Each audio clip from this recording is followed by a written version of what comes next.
In 1932, 600 poor, illiterate Negro sharecroppers were chosen for a study to test the effects of syphilis, in what became known as the Tuskegee syphilis experiment. The rights of the patients were denied because the study was conducted without the benefit of their informed consent. In 1966, social worker and whistleblower Peter Buxton took on the responsibility of informing the Center for Disease Control, and in 1972, the Associated Press. The immediate impact was public and Congress outrage, which eventually led to the financial reparation for the participants and the closer controls of the CDC. This was the time when the Jim Crow laws were widely accepted and enforced in the South. African Americans were widely discriminated against in all facets of life, from public transportation to even water fountains. Because of this racism, the USPHS felt it could carry out a particularly heinous study. The United States Public Health Service syphilis study at Tuskegee, conducted between the years of 1932 and 1972, was a joint project between the Public Health Service and the Tuskegee Institute. In 1909, a study started to show the natural history of untreated syphilis in a group of white men. In 1928, this study was prohibited. The racial assumption began between the biased physicians to assume that the disease may react different to African American males.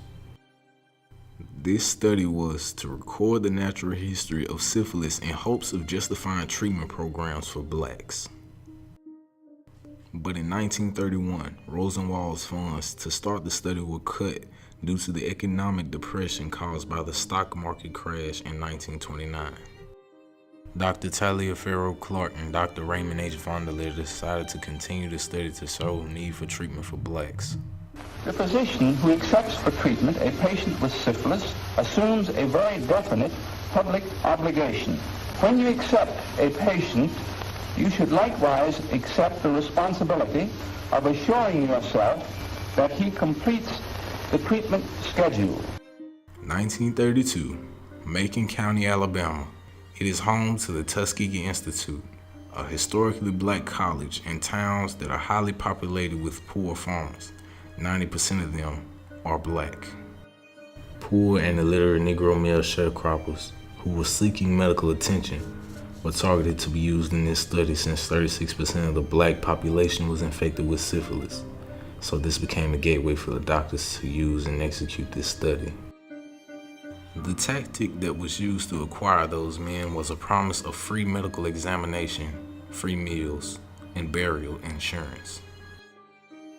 In a PBS interview, USPHS syphilis study subject Herman Shaw said, "The way I heard about it was through a rumor that the people, it came out of Macon County, and people said that you could get free medicine for yourself and things of that kind, and they would have a meeting at Salmon Chapel at a certain date, and those of us who were eligible was of a certain age, or then it had to be a certain age to be eligible to participate in this meeting. Therefore, I went." This study was meant to last 6 months, but instead it was conducted for 40 years. There were 600 Negro males involved as test subjects, 399 that were infected with syphilis, and 201 who were not, and were used as the control group for this study. The subjects were ill-informed on why they were being tested. They were told they were being tested for bad blood, which was a term that referred to many ailments, including syphilis. This was done without the patient's consent. "Remember, this is your last chance for a special free treatment."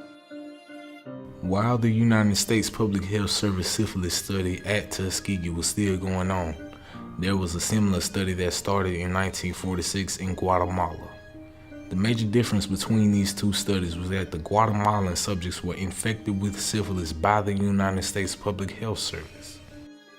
In 1947, penicillin became the drug of choice for syphilis treatment, but the researchers did not offer it to the test subjects.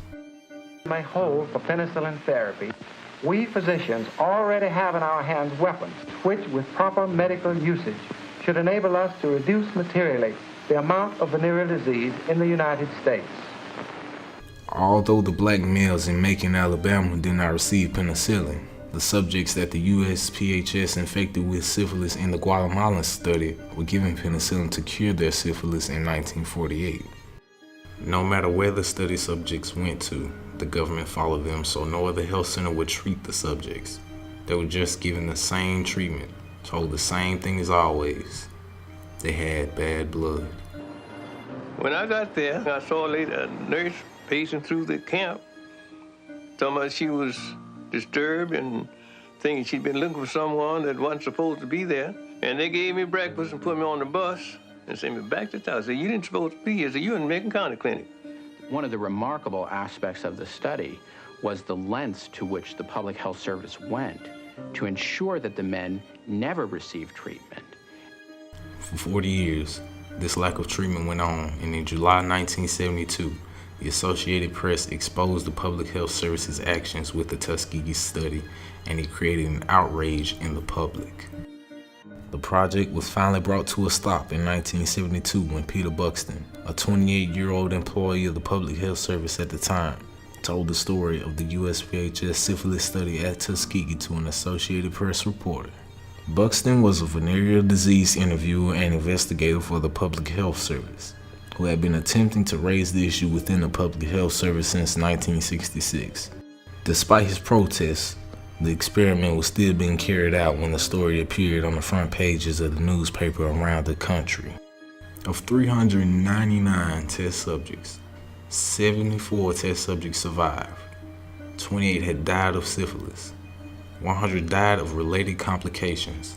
40 wives were infected, and 19 children born with congenital syphilis.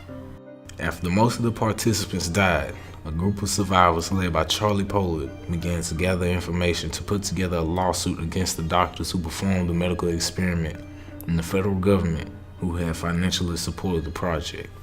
Just went to doctoring on us and said he's going to treat us.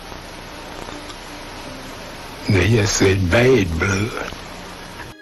Summer of 1972, a Class C action lawsuit was filed on behalf of the study participants and families. In October of 1972, the advisory panel concluded the experiment because it was ethically unjustified.